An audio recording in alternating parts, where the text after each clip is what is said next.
जय जगन्नाथ सांग मैंने ओडिया सुख संसार चैनल को आपण समस्त को बहुत बहुत स्वागत। मंगल राशि परिवर्तन करुछंती 5 फेब्रुआरी 2024। मंगल ग्रह जदि राशि मजबूत थांती अर्थात निज जातक जदि मजबूत थांती तो व्यक्ति स्वभाव में बड़ परिवर्तन देखा मिलता है। जमीक से माने काम कार्य करिथांती काहाको भी भयभीत हुअंती नहीं किंबा कौनसी कथारे भी डरिकी लुका छपा करती नहीं, साहसी होइथांती एवं तांको जे देखती तांको कथा मानिबाको लागंती एवं तांको देखिले मते गोटे अलग प्रकार रेस्पेक्ट मते देथांती। मंगल ग्रह 5 फेब्रुआरी रात्र 9:05 राशि परिवर्तन करुछंती। मकर राशि को विराजमान हेबे मंगल ग्रह राशि परिवर्तन करने 4टी राशि राजयोग बनुची। 4टी राशि भाग्योदय होगाकू जाउची। कारण किसी ग्रह गुड़ाक एमती थाए जो राशि परिवर्तन द्वारा हठात व्यक्तिर भाग्य रे बड़ परिवर्तन देखा मिलता है। हठात धनर आकर्षण होता है एवं तासह बहुत किसी चेंजेस से माने देखा पाई थांती जोड़ा भाभी भी नथिबे सेमितिया काम गुड़ाक बनवाक लगी थाए। किसी शुभ ग्रह जदि राशि परिवर्तन करती एवं मंगल ग्रह मकर राशि रे जाई उच्चरे रहिबे। सरकारी काम सेना पुलिस जो मैंने अग्नि क्षेत्र अच्छे बहुत बढ़िया रही। गोटे साहस जो कम साहसर आवश्यक वीरतार आवश्यक सेमितिका क्षेत्र सफलता पाइबे। कारण मंगल उच्च रहिबे मकर राशि रे।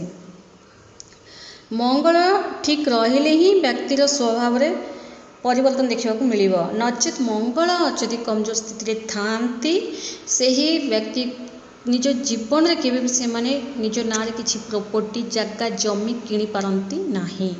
चाहि थांती घर बनेबी प्रॉपर्टी करी किंतु नाही मिल न थाए। कारण मंगल कमजोर थिले किंबा मंगल दोष थिले मध्य दाम्पत्य जीवन रे गड़बड़ देखा जाए। स्वामी स्त्री भितर कली झगड़ा देखा जाए।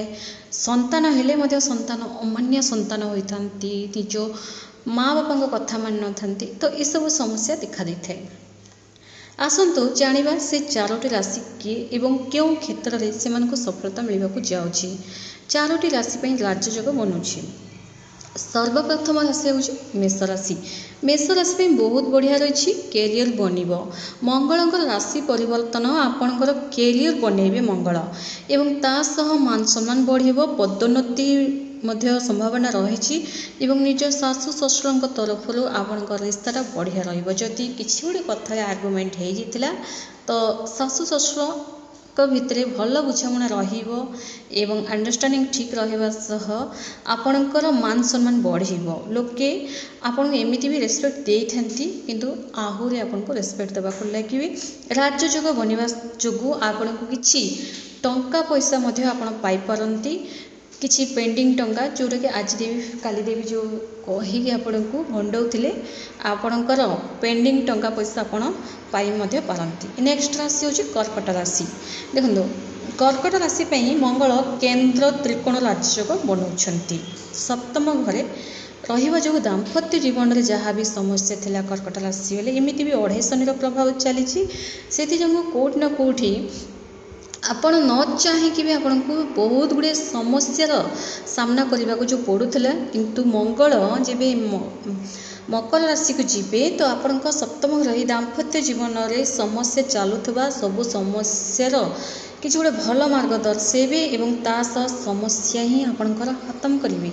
संतान सुख मिल कि शुभ फल आप देखा पाइबे।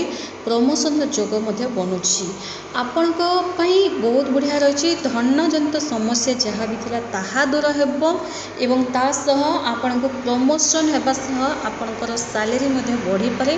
किछि जगह जमी प्रॉपर्टी सुना गहना मध्य आपण किणी पारंती एही मंगलक राशि परिवर्तन। नेक्स्ट राशि होची तुला राशि। ତୁଳା ରାଶି ପାଇଁ ମଧ୍ୟ ମଙ୍ଗଳଙ୍କ ରାଶି ପରିବର୍ତ୍ତନ ଚତୁର୍ଥ ଘରେ ରାଜଯୋଗ ବନୁଛି। ପ୍ରଥମେ ତ ତୁଳା ରାଶି ବାଲାଙ୍କ ପାଇଁ ବହୁତ ବଢ଼ିଆ କଥା ଏହା, ଯଦି ତୁଳା ରାଶି ବାଲେ ତାଙ୍କ ମାତାଙ୍କ ସହ ଯଦି ତାଙ୍କର କିଛି ଲୋପଛୋପ ଦେଖାଯାଇଥିଲା କିମ୍ବା ଶାଶୁ ଶ୍ୱଶୁରଙ୍କ ତରଫରୁ ମଧ୍ୟ କିଛି ଲୋପଛୋପ ଦେଖାଯାଇଥିଲା, ମିଶିବେ, ପରିବାର ଭିତରେ ହସ ଖୁସି ରହିବ। ମଙ୍ଗଳ ଚତୁର୍ଥ ଘରେ ରହି ଆପଣଙ୍କୁ ରାଜଯୋଗ ବନାଉଛନ୍ତି, ସୁଖ ସୁବିଧା ଆପଣଙ୍କର ବଢ଼ିବ, କିଛି ପ୍ରପର୍ଟି ମଧ୍ୟ ଆପଣ କିଣିପାରନ୍ତି ଏବଂ ସମସ୍ତଙ୍କ ସହ ରିସ୍ତାଟା ଆପଣଙ୍କର ବଢ଼ିଆ ରହିବ, କିନ୍ତୁ ନିଜ ମାତାଙ୍କ ସହ ଆପଣଙ୍କ ରିସ୍ତାଟା ଆହୁରି ମଧୁର ହେବାକୁ ଲାଗିବ।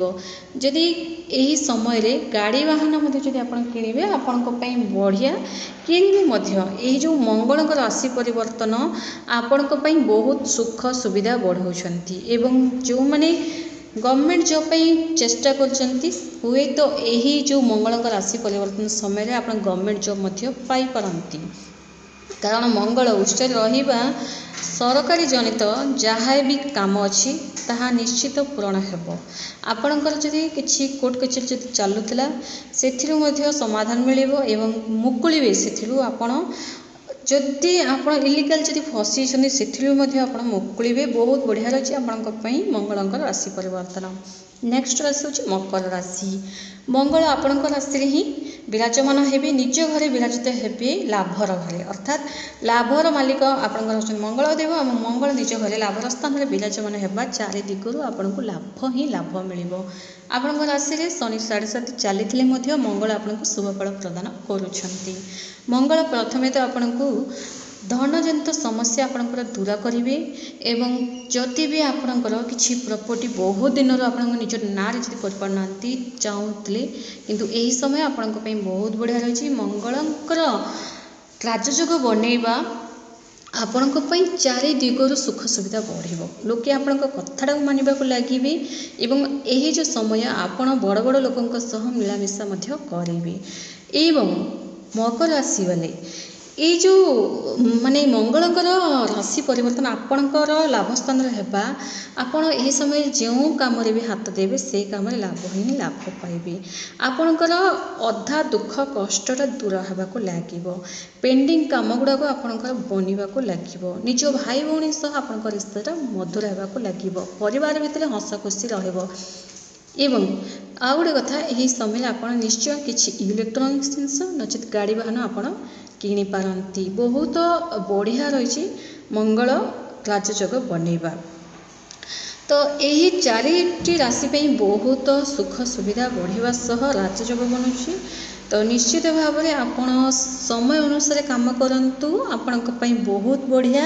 କାରଣ ସମୟ ଯେବେ ରହିଛି ସେବେ ଯଦି ଆପଣ ଅଳସୁଆମି କରିବେ ହୁଏତ ଆପଣ ଏତେ ଲାଭ କିଛି ପାଇପାରିବେ ନାହିଁ। ଭିଡ଼ିଓ ଯଦି ଆପଣଙ୍କୁ ପସନ୍ଦ ଆସିଥାଏ ତାହେଲେ କମେଣ୍ଟସରେ ଜୟ ଜଗନ୍ନାଥ ନିହାତି ଲେଖନ୍ତୁ। ଧନ୍ୟବାଦ।